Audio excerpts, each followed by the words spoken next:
Председателот Стево Пендаровски продолжува со реализација на проектот Лице в лице со председателот, при што дојде во работна посета на Кочани.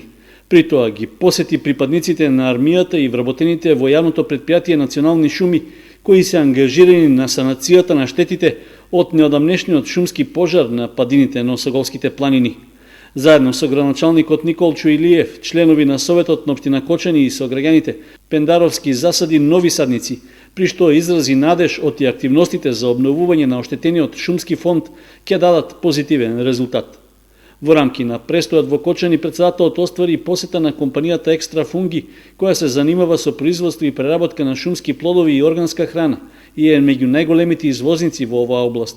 Сепак, најголем проблем за компанијата е недостигот од сезонска работна сила.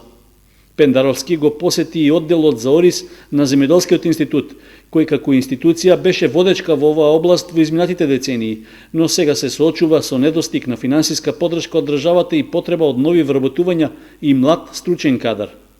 Во текот на работниот престој во Кочани, председателот се сретна и со тимот по роботика во следното општинско училиште Гошо Викентиев, при што разговараше за нивниот досегашен успех и можностите за натамошен развој на образованието во оваа насока. Исто така оствари средба и со кочанецот Киро Стојов, кој како донатор на орган за друго лице беше прогласен за најхуман во текот на минатата година. На крајот од посетата на општината, Пендаровски оствари средба и со вработени во библиотеката Искра, како една од институциите која во изминатите 6-7 децении е меѓу носителите на културните и други случувања во општината.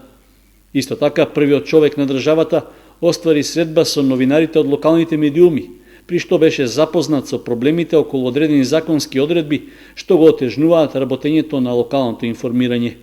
Во рамки на проектот Лице в лице со председателот, Пендаровски рече дека негова цел е да се сретне со што повеќе граѓани, за да ги види нивните проблеми и предизвици, а истовремено да ги слушне предлозите и идеите како тие да се надминат.